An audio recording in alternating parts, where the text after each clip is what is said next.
The chairs, please.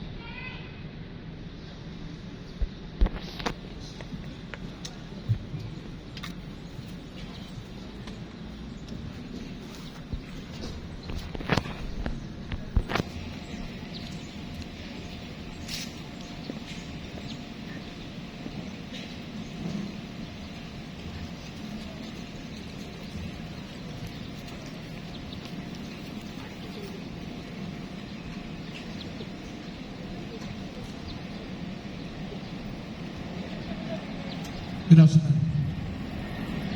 I asked them a while ago to call me doctor because I hold a doctorate of philosophy in theology. And believe me, for 30 years, pinag-aaralan ko na ang relationship. And I'm sure matutuwa kayo sa mga sasabihin ko today. Pati ko ang sarili ko parang ako si Einstein. Because inalam ko yung problema ng tao when relationships are failing. Many years ago, I lived in the world of religion.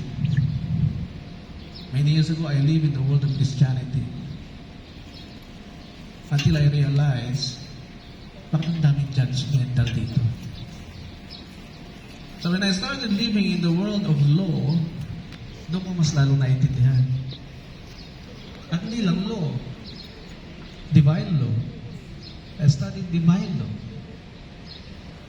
So when I say world or mundo, ito yung naglalaman ng society, ng environment, ng culture, ng religions, ng Christianity, everything. And most of them that I enumerated are all judgmental. Why they are judgmental? Simple lang naman eh. Because of ignorance. They don't know these things, so they don't understand. Marriage. Pag-usapan natin marriage. Sabi ni Socrates, for you to understand the word itself, kailangan i-define mo yung total meaning ng marriage. So ginawa ko, sinunod ko siya. Binalikan ko pa atras. Siyempre, every word may origin, di ba? May etymology. Marriage pala means gem. It's from the word gem. At pag gem, it's precious stone. Di ba? And marriage daw, it's the fusion of two precious stones. At hindi pinag-uusapan doon kung anong gender. Pag pinufuse ang precious stone, pinupurify, nililinis, inaalis yung mga imperfection, inaalis yung tubig, yung dumi, everything, until it becomes pure, precious stone. Pag different precious stones, ang tagal yan, i-fuse. No? Ang tagal bago maging one. Stressful pa nga pag opposite stone. Di ba, girls? Stressful pa yung lalaki. Oo, pinag-aralan ko yan. Ano sabi ng science? When two males get along together, nagkakasundo yan sa lahat ng bagay. When two females get along together, nagkakasundo lalo yan sa maraming bagay. Kaya I believe, mas less ang stress dapat sa inyong dalawa. Di ba? Mas less. Ito pa, sabi ni Einstein, marriage is a race. And it's an enjoyable race. Pag sinabing race, di ba pwedeng humaba ang buhay mo or umiksi yung buhay mo? Maraming marriage na nag-fail because they don't understand this. May conditions ang binigay. You want to enjoy the relationship that you enter? Just have one spirit. One spirit. Ano sabihin ng one spirit? Di ba pag dinesisyonan nyo magsama for life, isang katawan na lang kayo. At isang katawan requires only one spirit. Pag nadagdagan pa ng isang spirit, bad spirit na yun. Doon lalabas yung stress sa inyong dalawa. Bakit? Marami kayong opposition sa isa't isa. Hindi mo to gusto, gusto niya to. Hindi mo to gusto, gusto niya to. Kaya scientists suggest, gustuin mo yung gusto ng partner mo. I'm sure naman, this decision is for a lifetime, di ba? Hindi kayo gagastos ng ganito kung hindi ito lifetime. Di ba? Oh, so I'm telling you the secret to make this a lifetime journey. So, kalimutan mo natin mga judgmental na yan. This is a lecture. No? Judgmental 101. Marami din matututunan today. When you begin judging someone, it only shows your ignorance to the person. Ganon ba siya kakilala for you to judge the person? When you begin judging somebody, I will just ask you one question. Are you a judge? Di ba? Do you have the authority to judge somebody else? In the world of Christianity, there are so many judges. There are so-called judges or judgmental or are ignorant what the great teacher is telling them. Ano sabi ng great teacher natin? Do not judge so you won't be judged. Very clear. Matalinghaga pa ba yun? This is really our society's problem. Everybody wants to play the role of a judge. Sa korte lang nakikita mga tunay na judges. Ha? Do you know what they do before they judge someone? Alam niyo yung ginagawa ng korte? Yung mga judge, this is the first thing that they do. Number one, they get all the facts. They gather the facts. They get all the stories from both sides. They get all the convincing evidences. Then they analyze everything that they have gathered. Their objective is what? To get the truth. Diba? Because the truth will set us free. Free from what? Free from misconception. Free from miscommunication. Free from misjudgment. And so on and so forth. That's how the true judges perform their roles. They do this process. Number one, getting the facts. Knowledge ang ibig sabihin nun. They need to know what happened. They need to know the details. Number two, they analyze the facts. That means understanding. When they analyze, they need to understand what happened. Number three, applying or putting into practice what they now understand. And that is equivalent to wisdom. Because wisdom means applied science. This is actually the steps written in the Bible.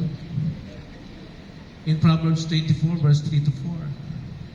For those of you who always read the Bible, go back to that verse. They are reading the Bible, but no, some Christianity reading the Bible, but they don't understand. Kaya yung misteryo ng unification ng two elements, hindi natin naiintindihan yun. Only God knows that. Mga psychologists, sabi nila before, nakukuha daw sa counseling pag meron kang gender problem. Counseling. Pinag-isipan ko din eh. Kung gusto niya, yun siya. Di ba? Anong pakialam mo? That's what I want to become. Hindi kaya maliwanag ng science yan eh. Di ba? Kaya gulong-gulo sila noon.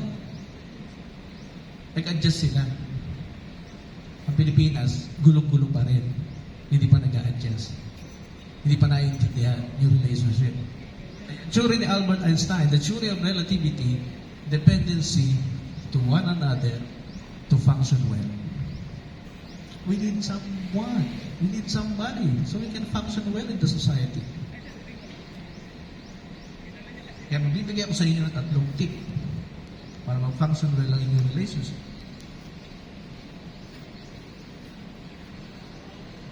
So gusto ko maintindihan nyo lahat that we are all God's creation. Everybody. Everything around us. We were born naked for Him to prove to you, to all of us, that we do not own anything. Everything that we have, that we see, that we enjoy, that we use, all created and given to us to manage. Managers lang tayo dito. In some, whatever your race is, whatever your gender is, whatever your location is, we are all just managers in this earth for His creation. All of God's creation has unique individuality. Each one of us has no one to compare with. There may be similarities, but still, there are many differences. So if we cannot settle their total differences into one, it only means there is indeed an individuality that is unique and special.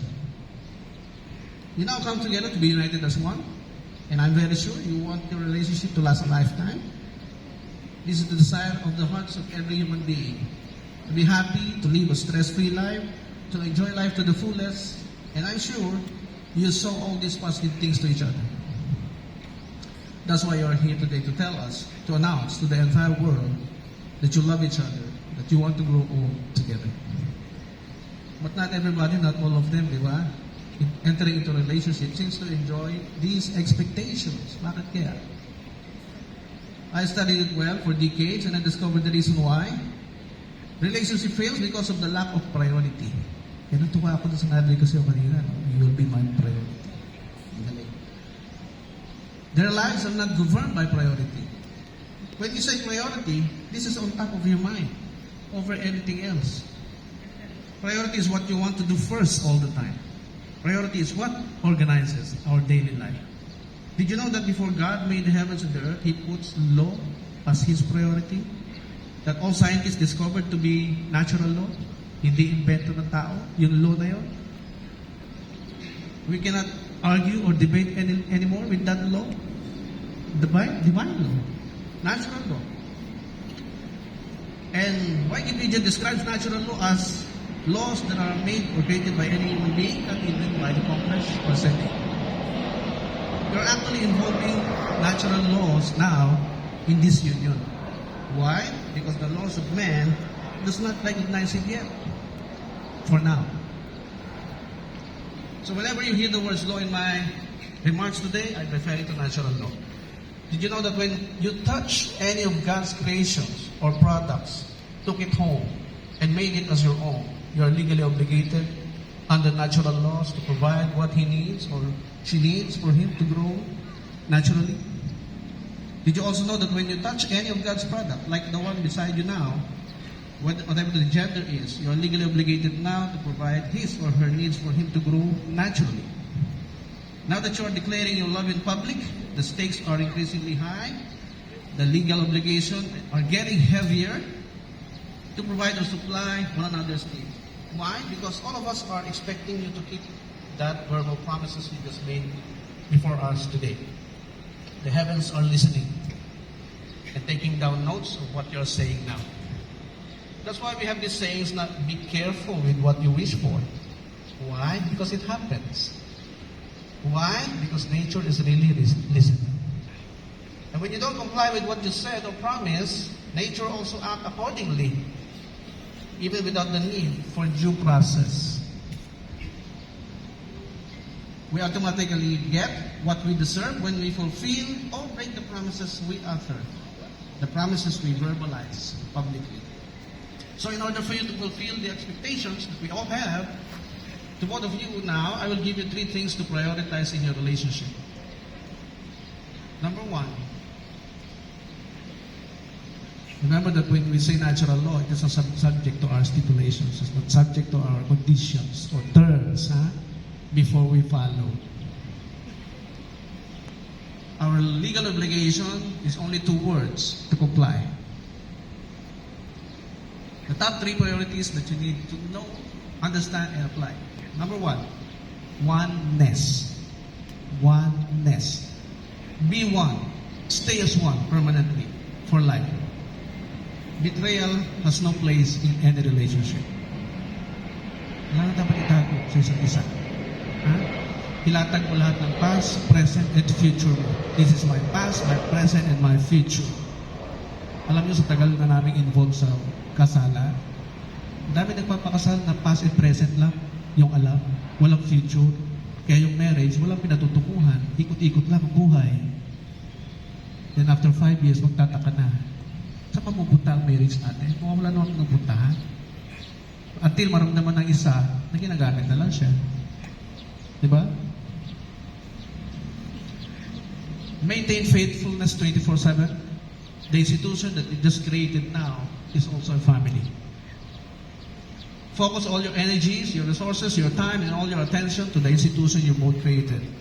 Remember that this is not about you anymore. You're done with your single life. Tama ba? You're already done with your single life.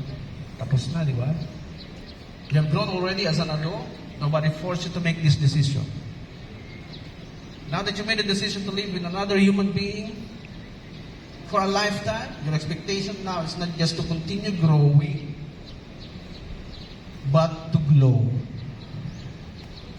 Shining like 100 watts bulb that other human beings enjoy. Now, dapat yung liwanag na nagmumula sa inyong dalawa, nai-enjoy ng society, nai-enjoy ng kapwa nyo. Hindi sila nai-stress. Okay? Number 2, integrity. Integrity means to integrate your mind, words, and action into one. Yun po ito totoong meaning na integrity. Integrating what you think, what you say, and what you act. Napakasarap masarap mabuhay with somebody who has integrity. Yung isang sinasabi niya, tinutupad niya pag nangako siya. Hindi nang bubola. Do not promise anything that you cannot do or give, because you cannot do or give what you do not know or have. You can only do or give things that you know or you have. So start with knowing it first, so you can do it. Having it first, so you can give it. When you know and have it already, you can now promise it. Di ba? So, say only positive things to one another that you really mean. When we say really mean, it should be coming from the heart and not from the mouth. Do not say anything to your partner when you're angry. Just be silent for a moment. Say your complaints when you're both calm. Mas nakapag-isip ang utak, di ba, ng maayos pag hindi involved to. No? Pag ito lang, huwag nyo i-involve to. Masama ito. Okay. Again, integrate your mind. That's number 2. Pag in-integrate nyo lagi ang inyong mind, words, and action into one, consistently, sigurado hindi kayo may stress sa isa't isa. Remember the legal obligation? Number 3, obligation. Pangatlo na, obligation. Remember the legal obligation you now took from her? You will become a supplier. A supplier ka na rin, permanent supplier of the needs of your partner. No more canvassing to be made to other suppliers. Okay? You can only supply what your partner needs if you know and understand her well. Paano mo siya maintindihan? Study her natural tendencies built into her as a woman. Study her physical tendencies developed into her by her parents. Paano siya pinalaki? Study her psychological tendencies developed into her by her environment. Study her spiritual tendencies developed into her being by her world. So when you are both tested and you don't understand each other anymore, your priority, the first thing in your mind should be to seek professional help when necessary and not from biased friends. So you can still preserve the institution you both created, which is your relationship. Dahil we talk of obligations, gusto nyo hindi kayo malito, ma-confuse sa relationship ninyo? Gusto nyo? One of you must take in the role of the husband and the other as the wife. Then get the job description. Get the job description of that role and perform it diligently. Muna, I have to make this fast. So, obvious naman, may isang malinaw sa pag-iisip niya, I am the husband. So, do that role. Know your job description. Okay? So, use the process I told you as needed under the natural laws in Proverbs 24, verse 3 to 4. No understanding of life. So, finally, this is God's vision for humanity, to make this earth just like it is in heaven. So let's all be one with His goal, with the vision, with His vision for all of us. That vision of our Creator who wants everything that we have, that great vision that we promised to all of us, lies in our hands. And to both of you, do not ever forget the priorities I just told you: oneness, integrity, and obligation. Congratulations to the both of you.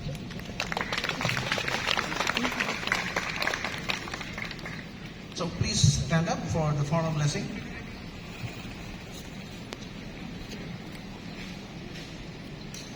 And hold each other's hands face to face.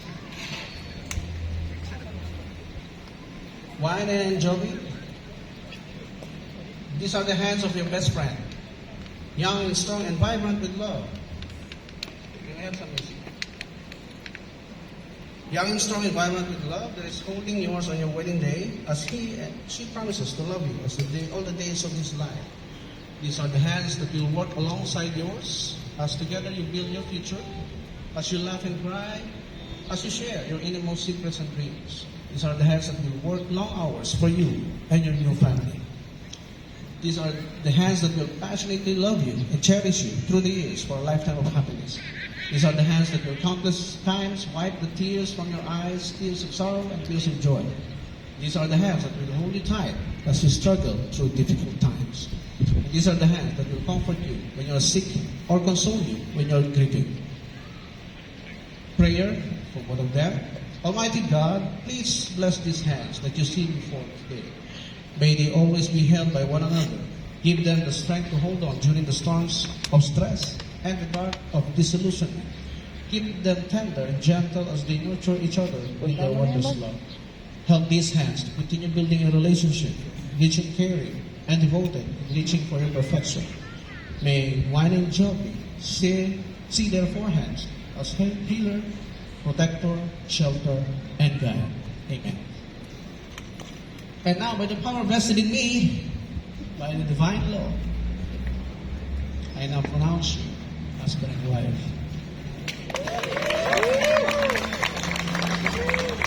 Why? You may now kiss your bride.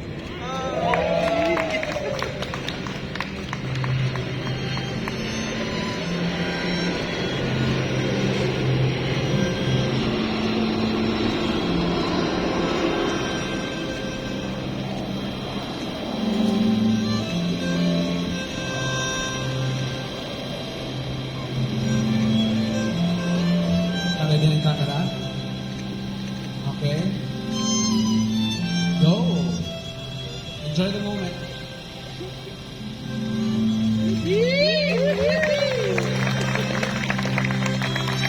Nakunan, sir. Nakunan. Hindi na masyado. Inaayos nila eh. Inaayos nila. Take two. Take two. Ready, get set, go. Congratulations, Juan and Shelby. I prepared a specially crafted certificate for both of you. Kunin ko. Please take your seat.